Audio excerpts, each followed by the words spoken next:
All right, Verna Stone here with Black Girls Guide to Real Estate Investing, and we are having the discussion around contractors scamming real estate investors. So, I have someone here who's going to introduce herself and tell you all about her story. Hello, my name is Montoya, and my husband and I are first-time real estate investors. Yay! So,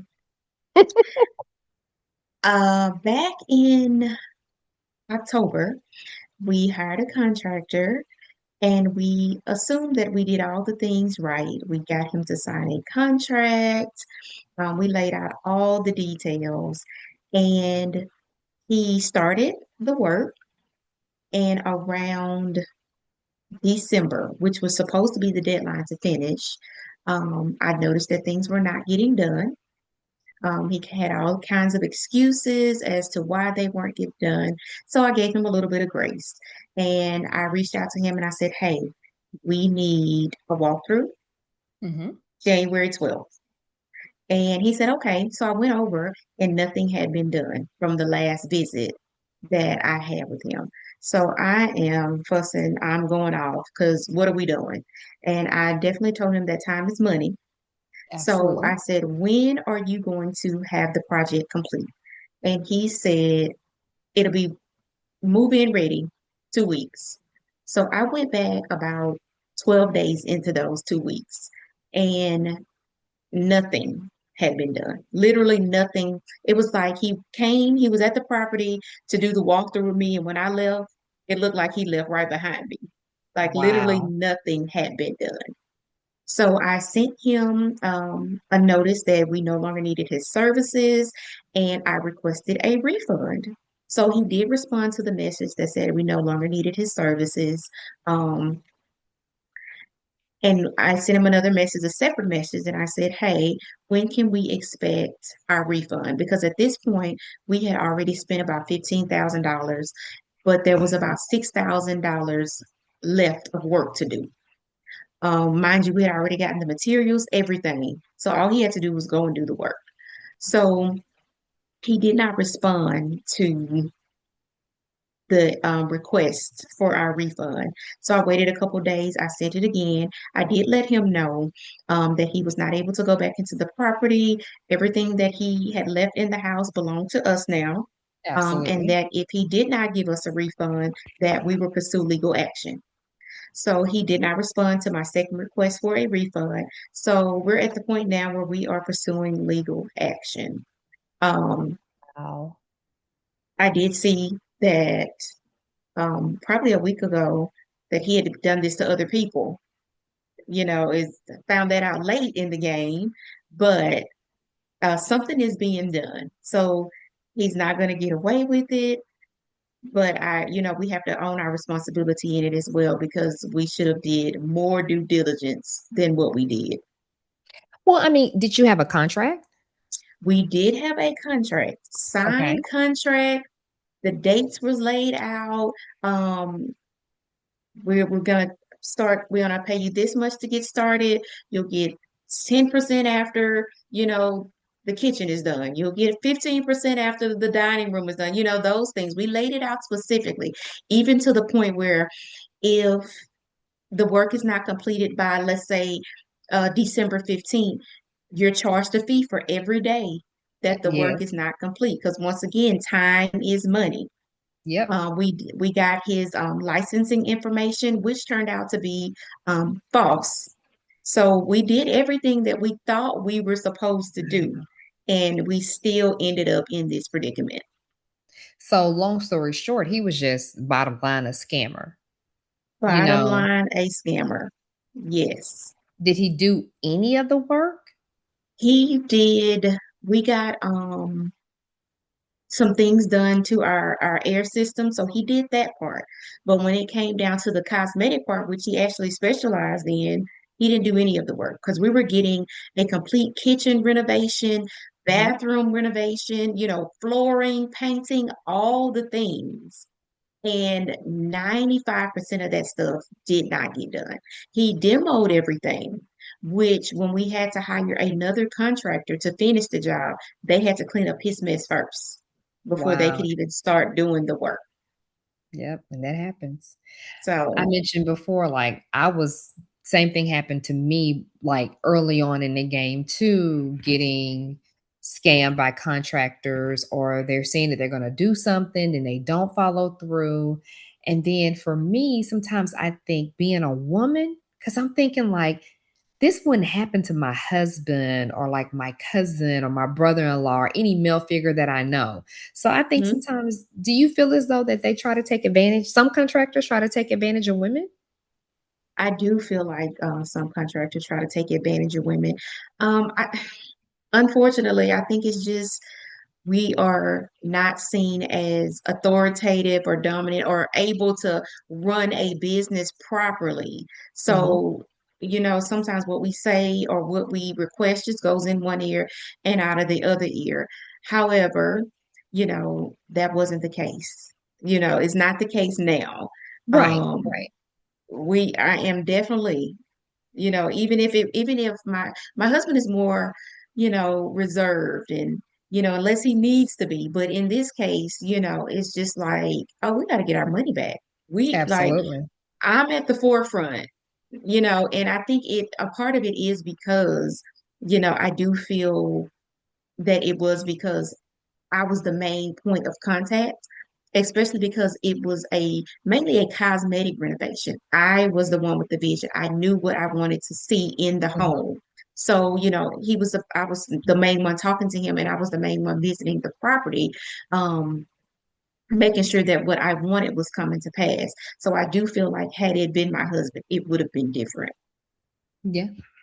Tone, conversation, things of that nature coming Mm-hmm. over. And I know you mentioned you saying like checking on the property because like I'm an out of state investor and I do invest in state where I'm at. And sometimes it's difficult for people to go over there. So we use technology, we use pictures, we Mm-hmm. use FaceTime and stuff. But bottom line, you expect the person that you are in a contract with to be honest with you about what they're doing and to deliver. Yes. And initially, he was sending pictures of the work that he was doing. And, the closer it got to the deadline, all the pictures stopped. Wow. So I have not figured out what happened from the beginning of the job to the end of the job. Did he get overwhelmed? Did he just, Mhm. was it a ploy just to, okay, well, I'm gonna make it look like I'm doing something just to get more money, but he had no intentions of finishing. I'm not sure what his thought process was, but if we do nothing, then it's going to keep happening to other investors, time and time again. So we have to make sure Absolutely. that, we're doing our parts as investors to vet the contractors as well as, finding reputable contractors and sharing the information with other investors. That's true, finding reputable ones. And I mentioned before, like with me doing Black Girls Guide, I wanted to be like a village of people that we can use amongst ourselves because if they stay honest and consistent, it's enough work where you don't have to go to a 9 to 5. This will be your main business and you can make a lot of money because investors are always looking for good handyman, good contractors, electricians, and Hmm. plumbers. But it's just ridiculous when they take advantage of people, they take your money and then they don't deliver, but then they still out there scoping out jobs and doing the same thing to more people. Yes, yes. And then, I hate to say it, but, I do try to support Black-owned businesses. But then something Understandable. like this happens, and it's Mhm. just like, Yeah. it Yeah. kind of leaves a bad taste in your mouth because I tried to support, you know, my brother, and this is what happened. This is what he did. So Mhm. it's just like at this point, we're gonna go with the safe, trustworthy, honest solution, Absolutely. the Yes, person who's absolutely. going to get the job done. Yeah. And sometimes So, that's just the way that it goes. Some people, you want to support your people, especially smaller businesses and people getting hmm. started. But when they don't deliver and do things like this, I've been in a situation. I've been in a situation where for me, I was actually rushing before, like, I'm rushing to go out the country and secure the property, needed to get the doors and everything secured on it. And the guy basically lied about what he was doing.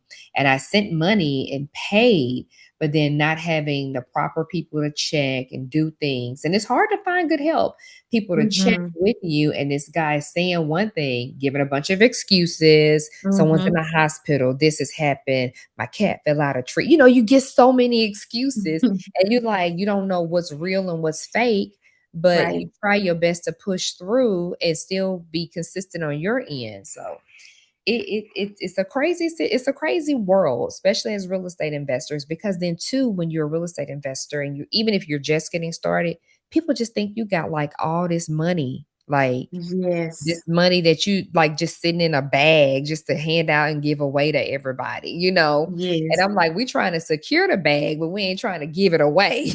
Right. Right. Absolutely.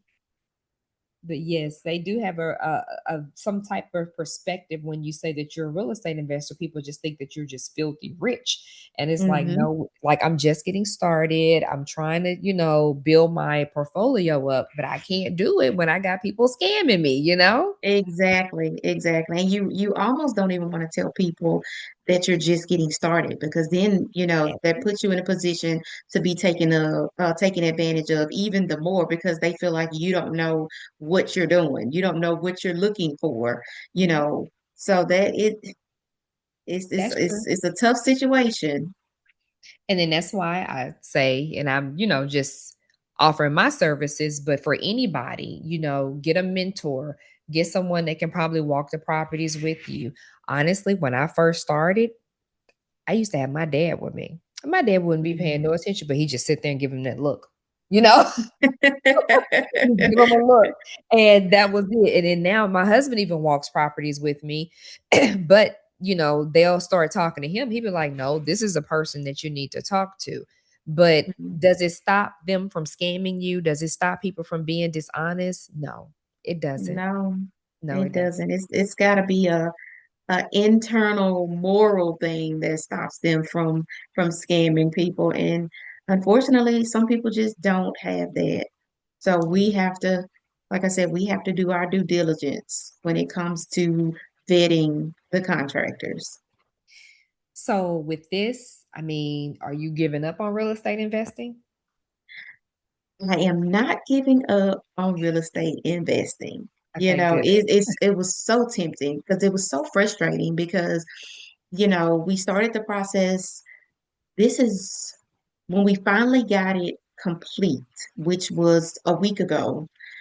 We had gone through four contractors, and the previous two, before the one that scammed us, they did the work and they completed the work, but I just wanted something more.